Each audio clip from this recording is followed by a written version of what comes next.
तो पिछले एपिसोड में हमने देखा था कि हीरो ने नागी के साथ डेट पर जाने के लिए मना कर दिया है और ये सुनकर हमारा भाई का दिल पूरी तरह से ही टूट जाता है। तो गाइस, अगर आपने इसका पिछला एपिसोड नहीं देखा तो लिंक इन द डिस्क्रिप्शन, आप पहले वो एपिसोड देख लें, तब जाकर आपको ये एपिसोड समझ में आएगा। तो बिना किसी देरी के वीडियो को शुरू करते हैं। तो अगले एपिसोड में हमें दिखाया जाता है कि कारी अभी अभी सोकर उठी होती है और वो नागी को देखकर शॉक हो जाती है और कहती है कि नागी, तुम्हें क्या हो गया है। जिस पर नागी कहता है कि कुछ नहीं, बस मेरा स्कूल जाने का मन नहीं है। नागी की बात सुनकर अकारी बोलती है कि अपना नाटक बंद कर और स्कूल जा। अकारी के कहने पर नागी स्कूल की तरफ जाने लगता है। रास्ते में वो अपने मन में कह रहा होता है कि पहली बार मेरा स्कूल जाने का मन नहीं कर रहा। दरअसल नागी इसलिए स्कूल नहीं जाना चाहता था क्योंकि हीरो ने उस दिन नागी के साथ डेट पर जाने के लिए मना कर दिया था। इसलिए नागी हीरो से दोबारा नजरें नहीं मिलाना चाहता था और नागी बस में हीरो के बारे में ही सोच रहा होता है कि आखिर मैं हीरो का सामना भला कैसे कर सकूंगा। वो तो मेरी शक्ल तक नहीं देखना चाहती होगी। उसे तो यही लग रहा होगा कि मैं कितना घटिया इंसान हूँ। और नागी इन्हीं सभी बातों के बारे में सोचकर पैनिक करने लगता है और इसकी ये हालत देखकर साथ वाले लोग भी इससे घबराने लगते हैं। और फिर नागी सोचता है कि आज मुझे स्कूल नहीं जाना चाहिए था। इसके बाद हमें दिखाया जाता है कि नागी स्कूल पहुंच चुका होता है और नागी जब लाइब्रेरी जाता है तो वहां पर हीरो भी होती है और हीरो नागी को देखकर उसका वेलकम करती है और कहती है कि मुझे तुम्हारे क्लासमेट से पता चला कि तुम रोज सुबह सुबह लाइब्रेरी पढ़ने के लिए आते हो। तो मैं बस ये जानना चाहती थी कि तुम कैसे पढ़ते हो। तो क्या मैं तुम्हारे साथ पढ़ सकती हूँ नागी। ये सुनकर नागी कहता है क्यों नहीं, तुम मेरे साथ पढ़ सकती हो। और फिर वो दोनों एक साथ पढ़ाई करने लगते हैं। लेकिन नागी पढ़ने की बजाय कुछ और ही सोच रहा होता है कि मैं हीरो के सामने इतना नर्वस फील क्यों कर रहा हूँ, मुझे तो अपनी पढ़ाई करनी चाहिए। और फिर नागी हीरो से पूछकर वहां से टॉयलेट के लिए जाने लगता है। लेकिन रास्ते में ही नागी का पैर किसी चीज से टकराने की वजह से नागी जमीन पर गिर जाता है। जो देखकर हीरो कहती है कि नागी, तुम ठीक तो हो। और फिर हीरो की नजर नागी के पास बड़ी स्टिक बुक पर जाती है। दरअसल स्टिक बुक वो बुक होती है जिसमें हम कई अनोखी तस्वीरों को लगाते हैं। और हीरो नागी से पूछती है कि तुम्हारे पास ये बुक कहाँ से आई। और वो नागी को अपनी स्टिक बुक भी दिखाती है, जिसे देखकर नागी इससे पूछता है कि तुम्हें भी इस बुक का शौक है। जिस पर हीरो कहती है कि मुझे बस इस बुक का शौक नहीं है, बल्कि मुझे इस बुक से एडिक्शन है। ये सुनकर नागी शॉक हो जाता है और फिर हीरो नागी से पूछती है कि तुम्हारे पास टोटल कितने रेयर स्टिकर्स हैं। जिस पर नागी बड़ी जोश से इसे बताता है कि मेरे पास 42 रेयर स्टिकर्स हैं। नागी का जवाब सुनकर हीरो मुस्कुराती है और बोलती है कि मेरे पास तो 187 रेयर स्टिकर्स हैं। ये सुनकर नागी चौंक जाता है और कहता है कि तो मैं तुमसे इससे भी आगे निकल ही जाऊंगा। इस पर हीरो कहती है कि देख लो सपने, सपने देखने का तो हर किसी को हक है। और ये दोनों इसी तरह ही बातें कर रहे होते हैं कि तभी इनकी क्लास की बेल बज जाती है और नागी अपनी क्लास की तरफ जाने लगता है कि रास्ते में हीरो इसे रोककर बोलती है कि नागी, तुम बहुत ज्यादा ही कूल हो। क्या तुम हर सुबह मेरे साथ लाइब्रेरी पढ़ने के लिए आ सकते हो। ये बात सुनकर नागी कहता है कि क्यों नहीं, हम दोनों एक साथ पढ़ सकते हैं। और ये बोलकर वो दोनों अपनी क्लास में चले जाते हैं। लेकिन नागी तो सिर्फ हीरो के बारे में ही सोच रहा होता है कि आज हम दोनों ने एक साथ मिलकर पढ़ाई की, क्या ये सच है या मेरा कोई वहम है। ऐसे तो हमारी एक दिन शादी हो ही जाएगी। नागी ऐसा सब कुछ सोच ही रहा होता है कि तभी वहां पर नागी के टीचर आ जाते हैं। क्लास शुरू करने से पहले मैं आपको एक नए स्टूडेंट से मिलवाना चाहता हूँ। टीचर की यह बात सुनकर सभी स्टूडेंट आपस में बातें करने लगते हैं। अब कौन आ गया स्कूल में, पक्का जरूर कोई लड़की ही होगी। वहीं दूसरी तरफ नागी तो सिर्फ अपनी सोच में ही डूबा हुआ होता है। मेरी तो हीरो से जल्दी ही शादी हो जाएगी और मैं उसके साथ एक हसीन जिंदगी गुजार सकूंगा।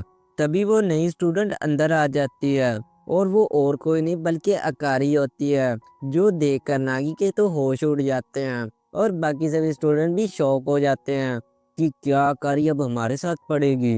यकीन नहीं होता कि सोशल मीडिया की पॉपुलर लड़की अब हमारे साथ पढ़ेगी। और फिर क्लास खत्म होने के बाद नागी अकारी से पूछता है कि तुम्हें पिछले स्कूल से क्यों निकाल दिया गया, क्या हुआ तुम्हारे साथ, मुझे सब कुछ बताओ। जिस पर अकारी नागी को अपनी एक साथ वाली फोटो दिखाती है। नागी पूछता है कि ये फोटो तुमने डिलीट क्यों नहीं कर दी। जिस पर अकारी बोलती है कि मैंने ये फ़ोटो डिलीट तो कर दी थी, लेकिन किसी ने ये फ़ोटो देख ली थी और इसने ये फ़ोटो मेरे प्रिंसिपल को दिखा दी। और तुझे पता ही है कि मेरे स्कूल वाले कितने स्ट्रिक्ट हैं, वहाँ पर किसी को बॉयफ्रेंड बनाने की इजाज़त नहीं है। अरे लेकिन तुमने उन्हें समझाया क्यों नहीं कि ये फ़ोटो सिर्फ गलती से ली गई है? हाँ, मैंने उन्हें ये भी बताया था और इस पर एक मीटिंग भी बुलाई गई थी। लेकिन मीटिंग वाले दिन जब मैं स्कूल जा रही थी कि तभी मैंने तुम्हारे रूम से कुछ गिरने की आवाज़ सुनी थी और मैंने जब रूम में जाकर देखा तो तुम ज़मीन पर बेहोश पड़े हुए थे और तुम्हारी देखभाल के चक्कर में मैं उस दिन स्कूल ही नहीं जा पाई। इस वजह से उन्होंने मुझे स्कूल से निकाल दिया। अकारी की ये बात सुनकर नागी सोचने लगता है कि मुझे यकीन नहीं होता कि तुझ जैसी लड़की को स्कूल से निकाल दिया। तेरे प्रिंसिपल और फ्रेंड तो सुनो के काफ़ी पक्के हैं। नागी की ये बात सुनकर अकारी बोलती है कि मेरा कोई दोस्त नहीं है। अकारी की बात सुनकर नागी चौंक जाता है और फिर अकारी नागी से कहती है कि वो सब कुछ छोड़, अब मेरी बात कान खोल के सुन ले। जब तक मैं स्कूल में हूँ उस वक्त तक हमारे बारे में किसी को नहीं पता चलना चाहिए कि मैं तुम्हारी फियांसे हूँ, समझ गए तुम? और फिर हमें दिखाया जाता है कि नागी अपने लॉकर का दरवाज़ा बंद कर रहा होता है और बंद करने के बाद वो आसपास देखता है जहाँ सभी स्टूडेंट अकारी के बारे में ही बात कर रहे होते हैं कि मुझे यकीन नहीं होता कि सोशल मीडिया की पॉपुलर लड़की अब हमारे साथ पड़ेगी। जिन्हें देखकर नागी अपने मन में कहता है कि मुझे पता था कि ये सब कुछ होना ही होना है। नागी फिर अपने क्लासरूम में जाता है जहाँ वो क्या देखता है कि अकारी अपनी चेयर पर बैठी हुई है और बाकी सभी स्टूडेंट इसके आसपास खड़े हुए हैं। और इन स्टूडेंट में से एक लड़का अपने दोस्त से कहता है कि अरे मैं अकारी से बात करने की कोशिश करता हूँ। और जब वो अकारी के पास जाकर अकारी से बात करने की कोशिश करता है तभी अकारी अपना फेस दूसरी तरफ करके इसे इग्नोर कर देती है और वो लड़का अपनी इज्जत का बाजीपाला करवा कर वापस आ जाता है। फिर नागी सोचता है कि कहीं ना कहीं इसमें मेरी भी गलती है कि अकारी को स्कूल में आना पड़ा, मुझे अकारी से बात करनी ही होगी। लेकिन नहीं, अकारी ने तो मुझे यहाँ पर आपस में बात करने से मना किया है। नागी ऐसा सब कुछ सोच ही रहा होता है कि तभी हीरो अकारी के पास आ जाती है और अकारी को अपना नाम बताती है कि मेरा नाम हीरो सागावा है, तुमसे मिलकर खुशी हुई अकारी। पहले तो अकारी हीरो से बात करने में हिचकिचाती है लेकिन फिर दोनों में अच्छी दोस्ती हो जाती है जो देखकर बाकी स्टूडेंट तो काफी खुश होते हैं। लेकिन नागी सोचता है कि क्या मेरी क्रश और फियांसे की दोस्ती होगी, अगर इन दोनों को मेरी हकीकत के बारे में पता चल गया तो क्या होगा। फिर नागी फ्लैशबैक देखता है कि हीरो कारी से कहती है कि तुम्हें पता है कि एक लड़के ने मुझे प्रपोज किया था और वो और कोई नहीं बल्कि नागी है। ये सुनकर कारी शॉक हो जाती है और कहती है कि क्या, नागी तो मेरा फियांसे है, उसने तुम्हें कब प्रपोज कर दिया? और फिर दोनों गुस्से से नागी की तरफ देखते हैं और वो फ्लैशबैक से बाहर आ जाता है।